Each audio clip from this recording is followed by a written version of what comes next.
The MA in Modern and Contemporary Literature and Culture can be thought of as asking two major things. What is it to be modern, and what does it mean to be contemporary? And those two questions are embodied in the core course, which takes us from the reconstruction of Paris in the late 19th century to the reconstruction of New Orleans in the early 21st century. From the work of Baudelaire and Flaubert in France to the work of Dave Eggers and Mary Robinson in the United States after Hurricane Katrina. And along the way, from the late 19th to the early 21st century, we get taken through James Joyce, T.S. Eliot, Samuel Beckett, W.B. Yeats, and as far as David Foster Wallace.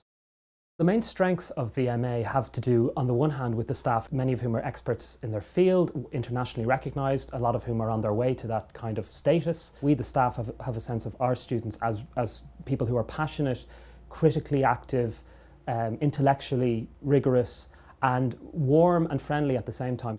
Students from this MA go into careers in a number of sectors. Luke Martin, who took the MA in Modern and Contemporary Literature and Culture in 2008-09, went into a job in the BBC, has become a researcher and was recently working on the show Who Do You Think You Are? The other specific example I'd give would be me. I took this very MA in 2003, 2004, and 10 years later I'm now convening the MA. The applicants that we get to this MA come from all kinds of fields. Most of them obviously will have done degrees in English, but not solely. We have, for example, in the coming year, we have a student coming from a career in law.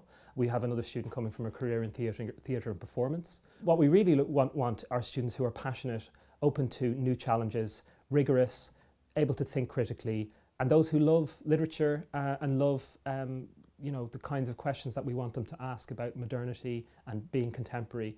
The most enjoyable thing about teaching on the MA at York is the students. We have students from all over the world. For many of them, this is a year where they make an intellectual step up. You can see the excitement they have in taking on the challenges and learning and reading. And working with those students is just a privilege.